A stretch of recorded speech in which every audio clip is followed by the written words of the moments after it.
Well, it was good to kind of go back and watch the tape and just kind of see and assess our guys and as close to a game like as we could make it in the spring game. And it was good to see actually some guys come out and perform and apply the the things we've been working on, especially in the second half of spring practice.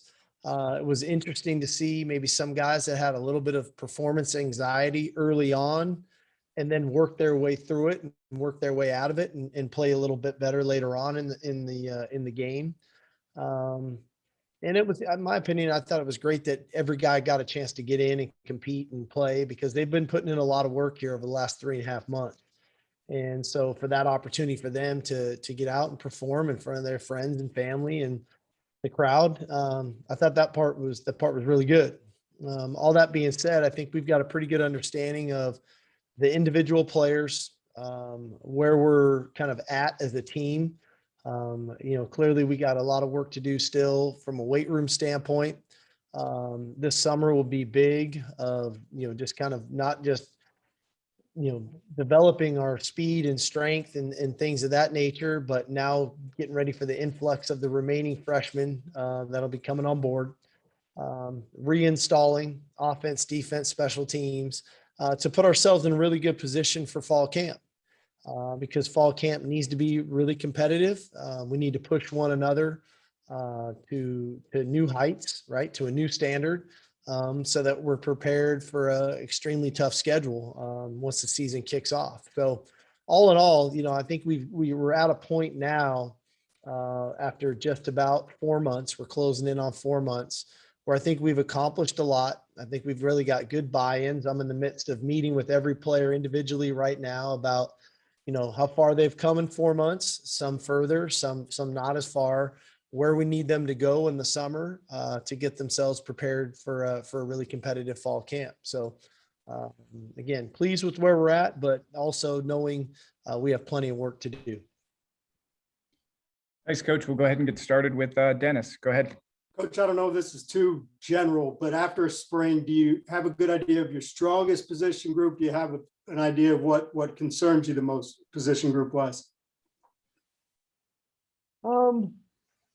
Yeah, I mean, I think every position group has got its own strengths and weaknesses within it. I'm hesitant just to say this group is our best and this group is our worst. I don't know if that's necessarily fair in general. I think that, we maybe have some more depth at some position groups than others, but at some position groups, we might not have the depth that's ideal, but we have some pretty frontline talented players and, we just don't maybe have the people behind them that we would like. So, I feel pretty comfortable with our roster. Clearly we may not be done yet, with the new transfer portal and where things are at. If we can solidify some depth, there's some things at different positions, we'll try to do that. We have the luxury of doing that based on the rules and where our scholarship numbers are at. So we're continuing to look into that avenue.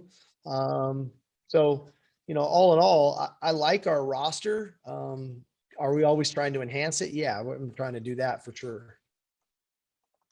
Brian Davis, go ahead. Yeah, Steve, you just touched on it there, but I'm curious as the spring went on, how did your thinking evolve on position groups? Like where you say, okay, we got plenty of guys there and we need some more guys there. And did that change as the weeks went by? I think to some capacity, you come in, I had an idea of kind of what the roster looked like and what the position groups look like based off of the tape from a year ago, based off of, our off-season conditioning program. And then you start to get an idea of, well, from a performance standpoint, maybe you move a guy a position, or maybe a guy you didn't get a real understanding of the type of player that he was and started to show more in spring ball. And in some instances, maybe the player didn't show as much as you thought he would show. But we also have to be careful of some guys maybe that were out at a position, like an Overshawn or a Sweat, who didn't get to participate in spring, or a Kerstetter, that would, all three of those guys would drastically enhance that position group. And so we got to be careful not to just look at what was performing on the field, but maybe what was over there doing rehab, that can make the position group, that much better as well. So I guess it's all fluid when you're talking about the position group. So yeah, I would agree with you, Brian, that some days you feel like, man, this group doesn't look so hot. Well, maybe we have a guy out at that position group already going into spring, and maybe two other guys were out for a variety of reasons, whether it's COVID or an ankle injury or just a normal, sickness. So it didn't look as good, So I think every day it kind of evolved. We really tried to study our roster as much as we could and dig into it and assess it and potential position changes and different things to make sure that we have a solid foundation for the summer moving forward, especially once the freshmen arrive. Chip Brown, go ahead. Sark, if the season started tomorrow, who would be the guys in the mix to start at middle linebacker? Good thing is it doesn't start tomorrow. All right. Who are the guys who are fighting for the lead position at middle linebacker? I think David Benda's had a nice has had a nice spring. I think Jalen Ford has had a nice spring. I think Luke Brockmeyer's had a nice spring. So we've got three guys there that I think have performed well throughout spring practice. Hey, Steve, I realize it's not something you may want to publicly declare, but do you feel like Hudson or Casey separated themselves from the other coming out of spring? No, I think we're in a good spot. I think both guys showed a lot of growth, a lot of development within the system. And I touched on this Saturday, but for Casey, this is his third system now in the last 3 years here. For Hudson, 2 years ago was in high school, then had a new system last year, and then a new system this year. So I think us, one, having a little bit of patience for their growth, but two, appreciate the growth that they make as along the way. And I think both those guys have made tremendous strides. They're not exactly where we want them to be yet. And I think that's what's so intriguing about this competition is that maybe one day one guy takes some really cool strides and then the next day the other guy does. And so I think there's still plenty of room for both of these guys to grow. So to name one guy ahead of the other or this guy's the starter probably wouldn't be fair. It wouldn't be fair to either of those two because I still think they both have a lot of room for growth and a lot of potential still out there for them. John High, you're up. Coach, staying with the quarterbacks, you talked about in the spring game that you want to see them manage the offense. I know you don't want to say who did what better or what, but did either manage the offense better that day? Well, I think the thing that showed up was they both had really cool moments Saturday in the game. And then they both had moments I think they wish they could have back. Casey came out and had a tremendous first drive and we was like, bang, bang, boom, touchdown. We went right down the field and he was in really good control.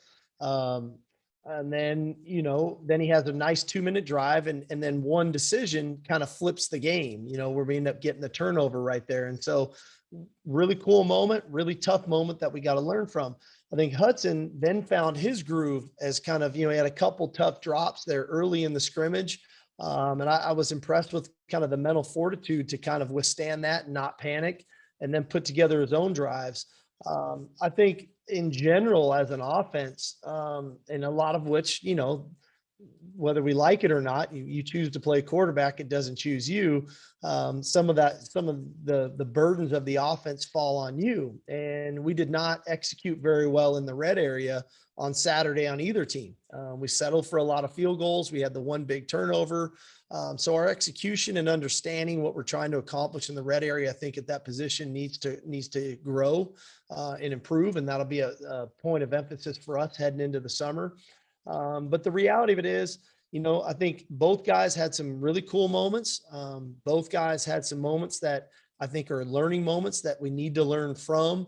But both of the guys I thought then persevered through those tough moments and came back. And so those are all good signs, but we've got to learn from the mistakes that we made within scrimmages here. Now that we've got 3 of them under our belt so that we don't keep making the same mistakes into fall camp and then ultimately into the season. Roger Wallace, go ahead. Hey, Sark, the transfer portal is so big now. How has that changed kind of coaching? Guys are coming in expected to play right away, learn a new system, gel with their teammates. It's kind of an interesting dynamic we've evolved to in this game. Oh, it really has. I mean, it's free agency in college football, quite frankly. But those, like I said, that's the hand we're dealt. These are the rules we're set to play by, and you either play by them or you don't. And, the reality of it is, I think we have to be careful as coaches in general. I'm not just referring to us as Texas, but just in general of, making promises that we can't keep. And I think at the end of the day, we earn what we get, and coming in with an opportunity to compete is the one thing we can guarantee. We can't guarantee playing time. You earn playing time. But we've got to be careful in this recruiting process of kids in the portal because they all want immediate gratification. They want to step on the field the moment they get here, and they have to earn that. And they have to earn the respect of their teammates and earn the respect of their coaches. And that might take a little bit of time. It doesn't happen overnight. But we have to be ones that can help facilitate that respect. But I think at the end of the day, it's really about making sure that there's opportunities there for them. And if they earn that trust and they earn those opportunities for that playing time, then they get it. But we do definitely have to be careful of just making promises before a young man gets here. Anwar, go ahead. Hey, Coach, according to the stat sheet, there were 9 sacks that were given up in the spring game. And I remember you had pointed out something earlier during a scrimmage that you felt like there was too many sacks given up. And I know it's not just an offensive line thing. It's a tight end that misses a block or a running back or the quarterback holding the ball. I'm just curious, are you worried at all about pass protection? And is that an area you feel like needs to get cleaned up going forward? I think that's a fair assessment. It is too many for me. And granted, you add up the two teams and you end up with the number of plays that we have. I think we had almost 120 or some odd plays. But even if you cut that in half, 4.5, 5 sacks in a game is still way too many for us. So I think everybody has a responsibility to pass protection. And you already mentioned the offensive line, whether it's alignment, assignment, technique, or a complete bust. Same with the tight ends, same with the runners, and then the quarterbacks and understanding pocket integrity at quarterback, understanding timing, knowing where our checkdowns are. So there's a lot that goes into that. But again, it is a big point of emphasis for mine on any offense that we're in. We believe in protecting the quarterback first. And that is an area that will get a great amount of emphasis from us throughout the summer into fall camp and then ultimately the season. Blue, you're up. Sark, do you think your guys get what you want? Do you think they really kind of fully understand now exactly what you're looking for now that you have a spring under your belt? And how much progress do they need to make to really implement everything you're asking of them? No, I don't think they totally get it yet. I think we're still a work in progress. We're 3.5 months into this thing. We've got 15 practices under our belt. So I think some of them do. I think some of them are really on board with exactly what it looks like and what we're trying to do. I think some guys are getting there. I think some guys are still trying to figure it out. And that's okay. It's making sure that we can identify this differing stages where guys are. And so we know where to place our emphasis on specific players throughout the process.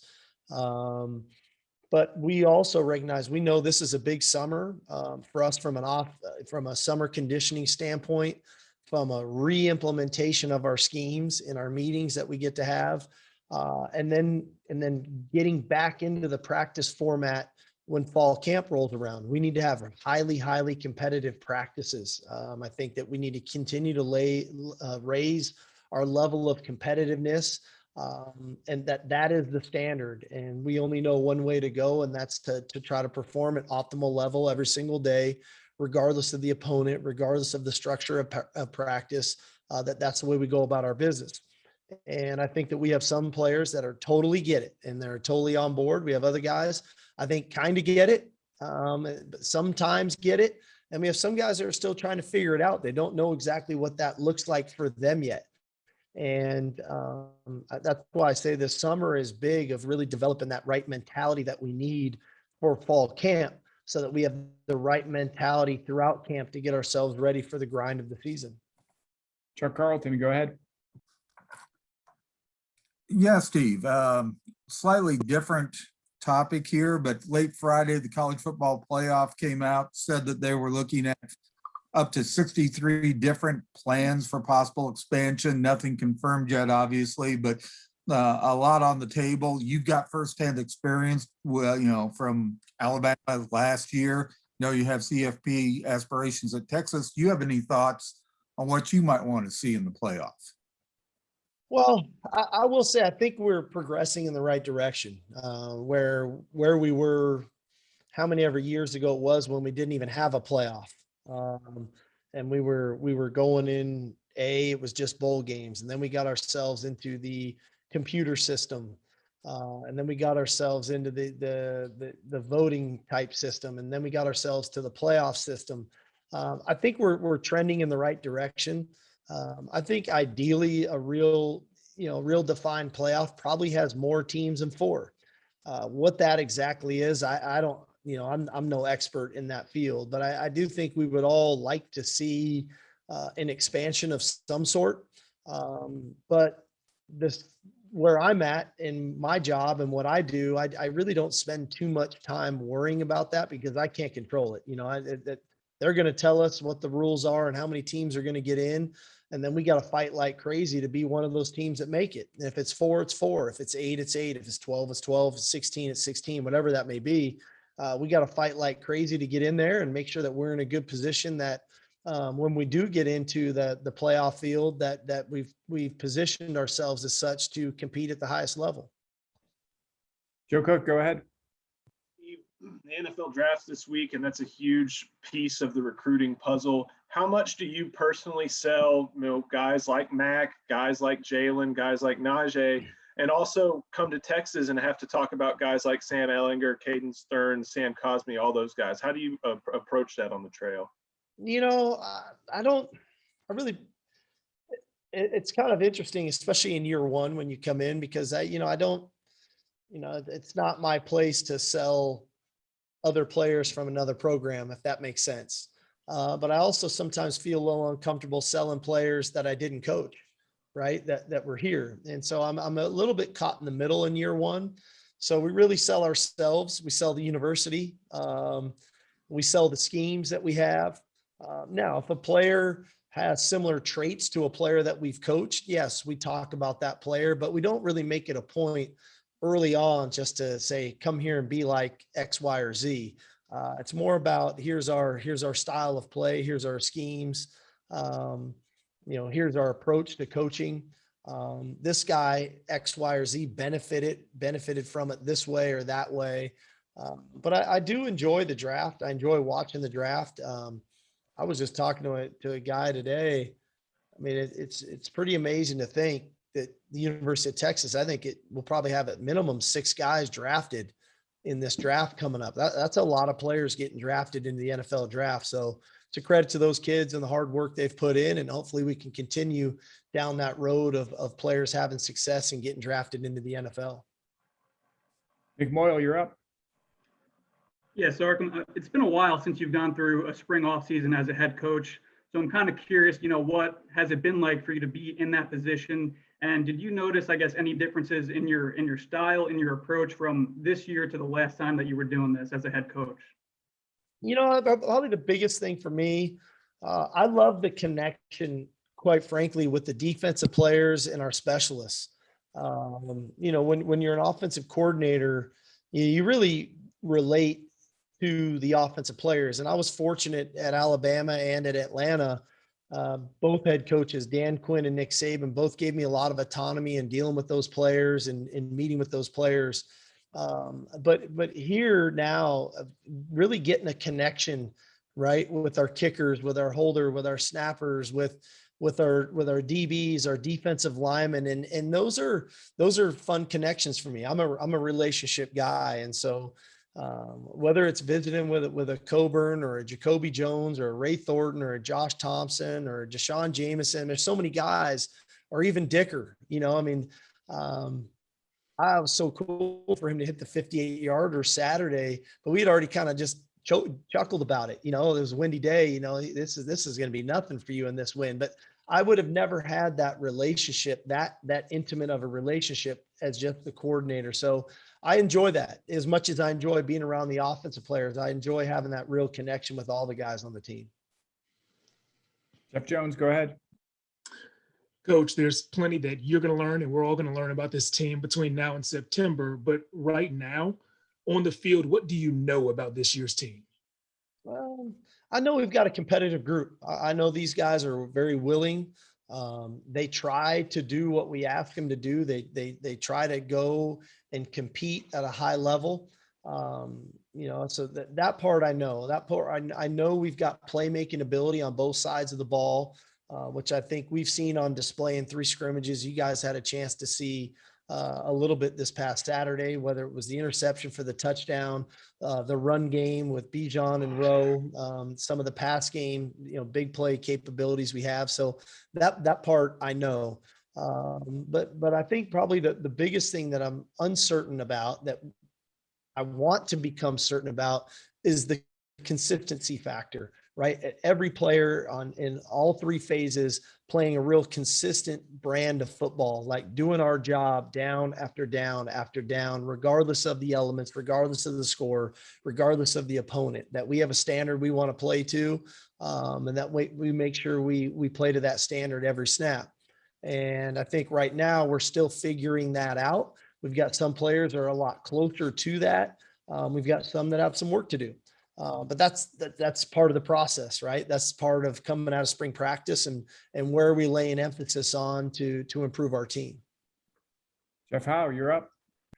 Hey, Sark, with the receiver position, when you go through and you're labeling guys, this guy's an X receiver, this guy's a Z receiver, whatever. I guess, what is the process of maybe fighting against some of the rigidity to want to keep guys in those roles, but at the same time looking at it and saying, look, if I've got 2, Z receivers and they're 2 of your top 3, getting them on the field at the same time, what is that process like? Just going through that with your receivers. We don't operate like that at all. We play the best players. The guys that give us the best chance to be successful. So we've got 2 receivers on the field. Hopefully they're the 2 best, and the 2 guys behind them are the next 2 best, and so on and so forth. If we've got 3 on the field, they're the 3 best. And when I say best, meaning yes, explosive, but also accountable, guys you can trust. And we do label our receivers, but in essence, we really teach conceptually. And so all the guys should be able to learn our concepts regardless of its X, Z, H. Shouldn't really matter, because we can move anybody around to any different spot. I think that's one of the beauties of the system, is that we can do that. And that's how, hopefully, when you've ever watched us call offensive football, guys are lined up in different spots on the field. They're not necessarily playing a different position. We just formationally move them around to get them in position to have success. And so that's a little bit of the beauty behind it, that it gives the best players an opportunity to find a way on the field and not get stuck behind somebody on a depth chart. Carter Yates, go ahead. Hey, Coach, is there a specific position group that you think showed the most improvement throughout spring ball and into the spring game? And if not that, who are a few specific players you think that showed the most improvement? Well, I think our defensive line really has played at a high level. And I think some of that showed up with conditioning. I think they got in better shape throughout spring as we went. But, internally, that became a relatively deep position for us. Once we got everybody back, with Coburn, Morrow, and then you throw in Alford, you throw in Vernon Broughton, you get yourself to even a Myron Warren, I thought got better throughout spring. And then you get to your edge guys with Jacoby, the addition of Ray Thornton. I thought Jet Bush really started to show up, Prince Dorba. I thought the defensive front really came along and started to play at a dominant level. And that's needed. I think really good football teams play really good up front. And that's just a philosophical approach of mine. That's why we recruit it so hard. That's why there's such an importance laid on the O&D lines and the tight end position, because you got to win up front. You know, we don't play 7-on-7. We play football, and you know we've got to be a physical football team. We've got to win the point of attack in the run game and the pass game. Good time for one last one. Terry Middleton, go ahead. Coach, thanks for spending time with us today. Appreciate it. So I saw in a previous interview where you're just a huge fan of college football. You love Saturdays. You love the stadium packed and the student sections. And I wanted to ask, as fans are starting to consider whether to buy, season tickets, what impact does it have on you as a coach, on your team, on the players, when the stadium is packed and everyone's having a good time? I know you guys are focused on the game, but can you just share what it's like to be in that bubble? And gosh, what I'm hoping to have is fans understand the impact of them coming to the game and spending their money to come and experience that. Well, you hit the nail on the head. I am a huge fan of college football. I love the pomp and pageantry of it. I love getting off the bus and the fans already being outside the stadium or even driving in on the bus, and whether home or away, like that part of it to me is tremendous. And there's nothing better. I mean, you can ask any coach, any player, there's nothing better than running out of that tunnel and on game day with the stadium packed and kind of the hair on the back of your neck rising up. I mean, it's an awesome, awesome feeling. You got to remember, us as coaches and players, we work year round. These kids work out year round. We work year round. Before bowl games, we get 12 Saturdays a year to go do what we do. That's it. 12 times we get to run into a stadium and perform. And we call it a performance all the time because there's a lot of practice, and then that's performance day. And then you cut that in half. Maybe you get 6 home games, maybe 7 if you're lucky. So 6 times in your home stadium a year for all the work you put in, you get to perform in front of your friends, family, students, alumni, donors, like everybody involved. That's a special moment. That's a special moment for our players. That's a special moment for me. So we definitely embrace it. It has a huge impact on us. And so I'm fired up for DKR this fall, that it's going to be, we get to pack it in safely, but have a great environment for our home games here this fall.